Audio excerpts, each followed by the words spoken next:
نحمده ونصلي على رسوله الكريم اما بعد فاعوذ بالله من الشیطان الرجیم بسم اللہ الرحمن الرحیم۔ السلام علیکم ورحمۃ اللہ وبرکاتہ۔ تو کچھ لوگوں کا خیال ہے کہ ایام تشریق کے دن 10، 11 اور 12 ہوتے ہیں، جبکہ یہ خیال سراسر غلط ہے۔ 10 ذی الحجہ کو یعنی عید والے دن کو ایام تشریق میں شامل نہیں کیا جائے گا۔ ایام تشریق کے دن ہے 11، 12، 13۔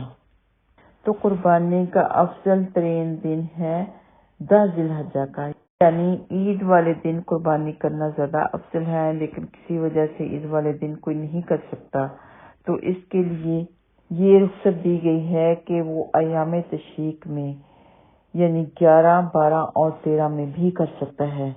اور یہ قربانی کا حکم اللہ تعالیٰ نے دیا ہے۔ سورۃ القاسم میں اللہ تعالیٰ فرماتے ہیں فَصَلِّ لِرَبِّكَ وَانْحَرْ، اپنے رب کے لیے نمازیں پڑھو اور قربانی دو۔ تو قربانی خالصتاً اللہ تعالیٰ کی رضا حاصل کرنے کے لیے ہونی چاہیے، اس میں ریاکاری شامل نہیں ہونی چاہیے۔ اکثر لوگ مقابلہ بازی شروع کر دیتے ہیں کہ میرا جانور تیرے جانور سے زیادہ ہیلتھی ہے، یا زیادہ قربانیاں شروع کر دیتے ہیں، اور مقصد کیا ہوتا ہے کہ لوگوں کو بتانا ہوتا ہے کہ بھئی میں نے اتنی قربانیاں کی ہیں۔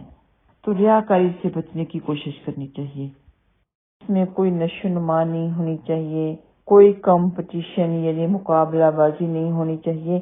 مقصد صرف اور صرف اللہ تعالیٰ کی رضا حاصل کرنا ہونا چاہیے، ثواب پانا ہونا چاہیے۔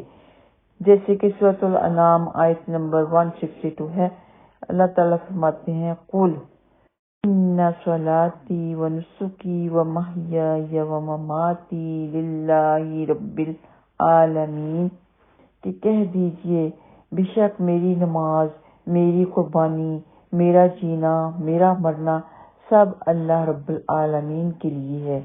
تو اللہ تعالیٰ نصیحت فرما رہے ہیں، اللہ تعالیٰ حکم دے رہے ہیں کہ آپ کا جینا، مرنا، قربانی، نماز سب کچھ اللہ تعالیٰ کی رضا حاصل کرنے کے لیے ہونی چاہیے۔ یاد رکھیں کہ ریاکاری عمل کو ضائع کر دیتی ہے، تو ریاکاری نہیں ہونی چاہیے۔ اللہ تعالیٰ کو جانور کا خون یا گوشت نہیں پہنچتا، اللہ تعالیٰ کو تقویٰ پہنچتا ہے، اور وہ بھی آپ کے فائدے کے لیے ہے۔ اللہ تعالیٰ نے دیکھنا ہے کہ تقویٰ کس میں ہے۔ جیسے کہ سورۃ الحج آیت نمبر 37 میں اللہ تعالیٰ فرماتے ہیں لَن يَنَالَ اللَّهَ لُحُومُهَا وَلَا دِمَاؤُهَا وَلَكِن يَنَالُهُ التَّقْوَىٰ مِنكُمْ۔ ترجمہ ہے اللہ کو نہ جانوروں کا خون پہنچتا ہے اور نہ ان کا گوشت، اسے صرف تمہارا تقویٰ پہنچتا ہے۔ تو ہمارے ممالک میں اکثر کیا ہوتا ہے کہ جانوروں کی نمائش ہوتی ہے، مقابلہ بازی ہوتی ہے، تو جذبہ یہ ہونا چاہیے کہ ہمیں سنت ابراہیمی ادا کرنی ہے، اللہ کا حکم پورا کرنا ہے، اللہ تعالیٰ کی رضا حاصل کرنی ہے۔ تو اس طرح کی ریاکاری جیسے کہ میں نے پہلے بتایا کہ عمل کو ضائع کر دیتی ہے۔ اور یہ بھی خیال رکھنا چاہیے کہ دھوکے سے جانور نہ خریدا جائے، نہ ہی جانور عیب دار ہو، یعنی کہ اس کی کوئی چیز نہ ٹوٹی ہوئی ہو یا کانا نہ ہو۔ اور جانور کی عمر کا بھی خیال رکھنا چاہیے کہ سال سے کم کا جانور نہ ہو، 1 سال کا ہو یا اس سے اوپر ہو۔ تو اللہ تعالیٰ سے مل کے دعا کرتے ہیں کہ اللہ سبحانہ و تعالیٰ ہمیں زیادہ سے زیادہ رحمتیں سمیٹنے کا موقع دے۔ یہ بہت ہی اللہ تعالیٰ کے محبوب ترین دن ہیں۔ اللہ تعالیٰ ہمیں زیادہ سے زیادہ نیکیاں کمانے کا شوق بھی عطا فرمائے، توفیق بھی عطا فرمائے، قبول بھی فرمائے۔